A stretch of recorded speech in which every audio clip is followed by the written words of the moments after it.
Makassar sudah memiliki 400 lebih kedai kopi yang tersebar di setiap sudut kota. Tentunya hal inilah yang melatar belakangi kami untuk mendirikan perusahaan kami dengan beberapa alasan. Yang pertama, tidak berimbangnya ketersediaan SDM yang terampil dan siap kerja untuk masuk ke industri kedai kopi. Yang kedua, ketersediaan bahan baku untuk mensuplai kebutuhan seluruh kedai-kedai kopi yang ada.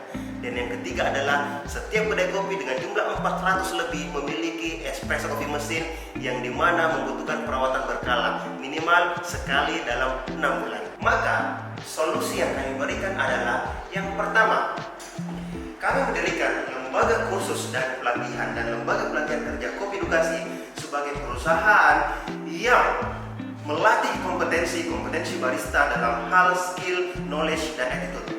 Yang kedua, kami menghadirkan PT Gifahan Group sebagai perusahaan yang bergerak di bidang roastery dan penyuplai bahan baku minuman kafe untuk seluruh kedai kopi yang ada di Makassar. Di antara bahan baku yang kami siapkan untuk beberapa coffee shop atau kedai kopi yang ada di Makassar adalah biji kopi yang sudah disangrai terdiri dari 3 varian atau 3 grade. Dan yang ketiga adalah kami menghadirkan Itaka Espresso Mekanika sebagai perusahaan yang bergerak di bidang perbaikan espresso coffee mesin untuk menjawab keresahan para owner coffee shop bagaimana mendapatkan teknisi untuk perbaikan di mesin kopi espresso. Ketiga hal tadi adalah merupakan produk yang kami tawarkan yang memiliki keunggulan diantaranya satu, lembaga kursus dan pelatihan, lembaga pelatihan kerja Kopi Edukasi adalah yang pertama dan satu-satunya di Indonesia Timur yang terdaftar secara resmi. Yang kedua, lembaga sertifikasi kami adalah satu-satunya di Indonesia yang memiliki skema terlengkap di bidang kopi.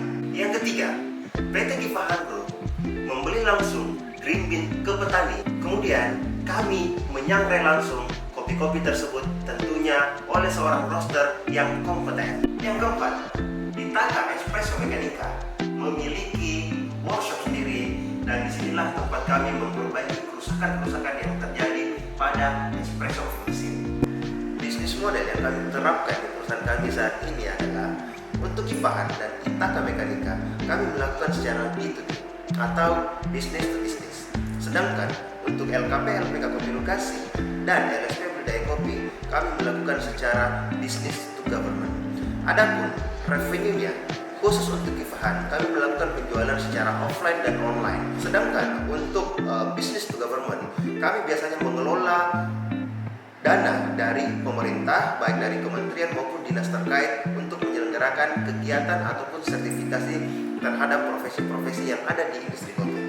Untuk target market kita saat ini adalah 400 coffee shop yang ada di Kota Makassar khusus untuk suplai bahan baku dan maintenance espresso coffee mesin.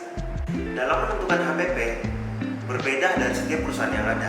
Saya beri contoh untuk satu perusahaan untuk LKP, LPK, Kopi Edukasi. Jasa pelatihan secara privat adalah 3 juta. 1 juta untuk instruktur, 500 untuk bahan habis pakai. Sisanya masuk ke kas perusahaan. Untuk saat ini kami membuka kelas reguler 1 angkatan per bulan. 1 angkatan terdiri dari 16 orang. Jika biaya yang kita kenakan sebesar 3 juta dikali 16 orang, maka proyeksi omset yang kita hasilkan dalam sebulan sebesar 48 juta. Kemudian kami biasanya melakukan pembelian untuk alat-alat peraga seperti espresso coffee mesin dan grinder. Dampak sosial dengan kehadiran perusahaan kami untuk lingkungan, untuk masyarakat, tentunya kembali ke segmented market yang kami bentuk. Nah, segmented market kami adalah anak muda. Di Makassar ini banyak banget yang motor. Nah, sementara saat ini kami banyak membina, melatih teman-teman dari geng motor agar menghentikan kejahatan-kejahatan jalanan yang biasa mereka lakukan untuk menjadi pekerja yang terampil dan siap pakai di industri kopi. Saya Irsan, siap mau bergebrakan. Thank you.